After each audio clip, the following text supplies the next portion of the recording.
Every truth passes through three stages. And this is also true for climate change.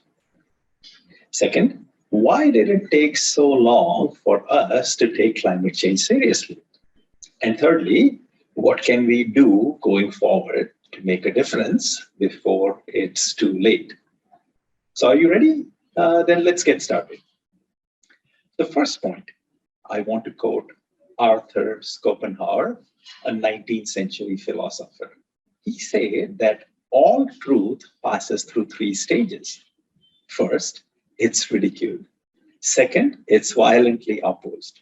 And third, it's accepted as being self evident. So, the truth about climate change and sustainability, it's no different.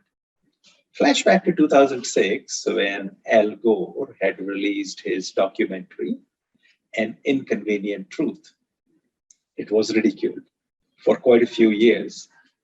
This documentary was also accused of using pseudoscience or that Al Gore had vested interests. It was probably the stage when the truth was ridiculed. In the next stage, it was violently opposed.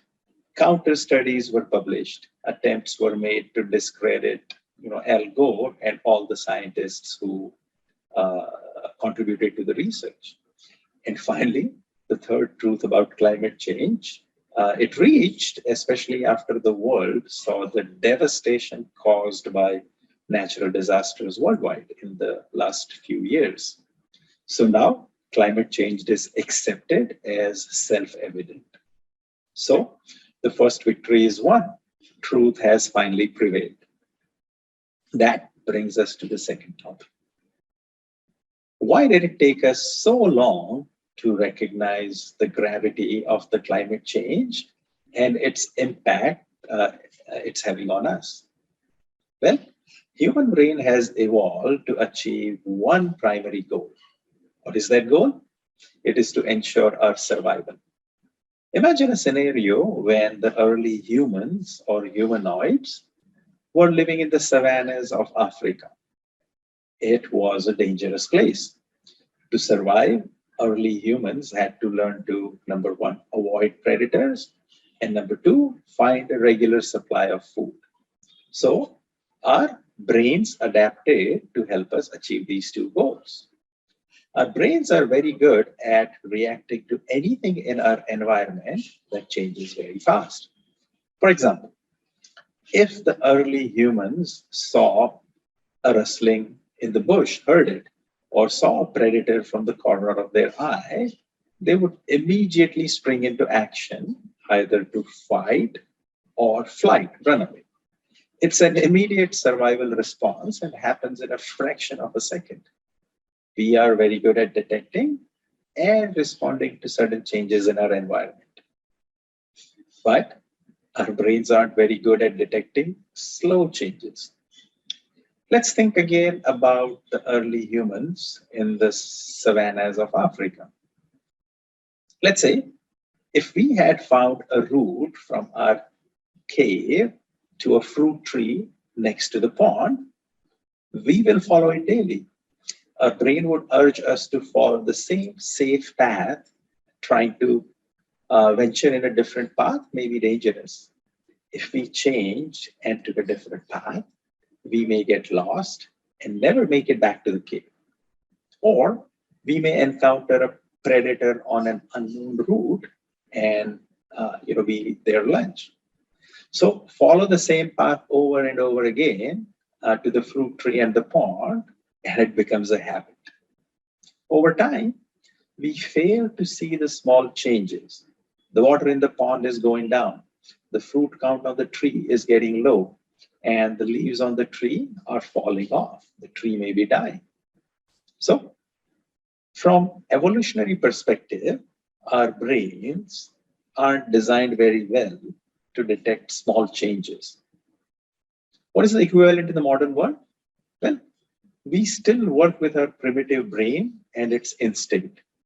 If we hear a car horn and the tires screeching, or see an oncoming vehicle approaching us, we immediately take evasive action. We are very good at detecting and reacting to sudden visible changes in our environment, in our surroundings. But when it comes to seeing the changes in the environment that are slow, like signs of global warming, signs of climate change, we aren't very good at that. Why? Because our brains are not designed to detect or respond to slow changes. So you may have heard the story of the frog and the hot water. If we put a frog in hot water, it jumps out right away. But if we put the same frog in cold water and heat the water slowly, what happens? The frog stays in the hot water much longer before jumping out. Why? Because the frog doesn't want to take action until it gets really uncomfortable. So I believe that we have reached that stage in climate change where we are really uncomfortable and we see the danger as real, and that we are ready to spring into action now. We may have turned the corner on our efforts towards climate change and sustainability. Well, there are many reasons for that. First, natural disasters have been getting more frequent and more severe every year. Droughts, floods, hurricanes, and fire in places that never used to have them. So they have served as a wake-up call, and our brain has taken note of its impact. There are a few other factors that have contributed positively as well. What are they? Awareness and social movements. So there's now social awareness, investor activism, opposition of traditional companies, let's say oil companies and people who pollute. Next is green energy. It's finally getting a foothold. Some of the largest sustainable projects in solar, wind, and other arenas have come online in recent years. Third, Tesla and the electric vehicle push. Tesla accelerated the push into electric cars for the traditional car manufacturers. And as you know, cars are one of the biggest contributors to the greenhouse gases. And finally, political will. People worldwide have voted to support climate change action. And that's happened in many countries, including the United States, Europe, China, and to some extent in China. There is still a lot to be done. Although ambitious targets have been established, the progress seems to be lagging the goals that we have set for ourselves.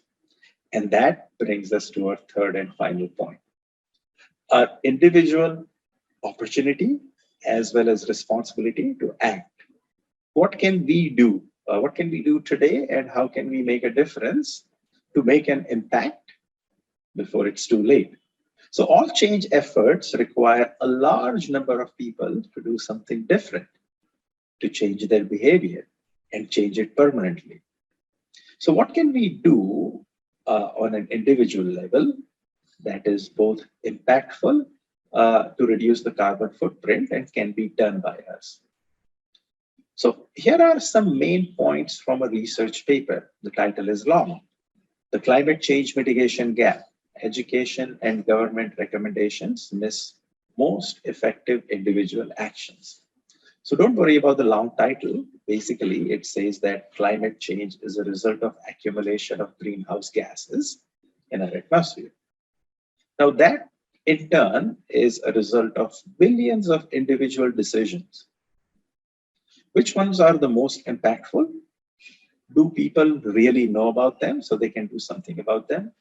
Do textbook, media, and other sources spread awareness on the most impactful individual choices that impact the climate? Unfortunately, the answer is no, according to the research paper. They analyzed 148 scenarios that involved individual decisions to evaluate two parameters. What is the impact of each scenario on the greenhouse gas reduction? And second is there awareness? Do people know about those choices? How did they gauge awareness? By looking at how many times it was mentioned in the textbook, media, etc. And here's the chart for you to take a look at. And I want to leave you with just 5 things you can think about doing that are high impact according to this research. The first 3 are okay and they are non-controversial. Reduce or avoid car travel. Carpool, use public transportation, bike or walk. Second, install and or buy green energy. So think in terms of rooftops, only consuming green energy. Third, eat a more plant-based diet. Reduce the meats to just twice a week. And the final 2 things that are rarely mentioned, controversial, and yet have high impact are avoid air travel, especially after COVID. It's become possible in a virtual work world. And fifth and final one, have one fewer child. So it's controversial, but the impact on the climate is the largest. So here's a question for you. Which one of these impactful actions do you pledge to commit to? And this is both an opportunity and a responsibility to leave the earth a better place for our children and our grandchildren. I want to end with a quote from Steve Jobs. The ones who are crazy enough to think that they can change the world are the ones who do. And I sincerely hope that you are one of the crazy ones who think that they can change the world for better. And believe it or not, the world needs you now more than ever. Thank you.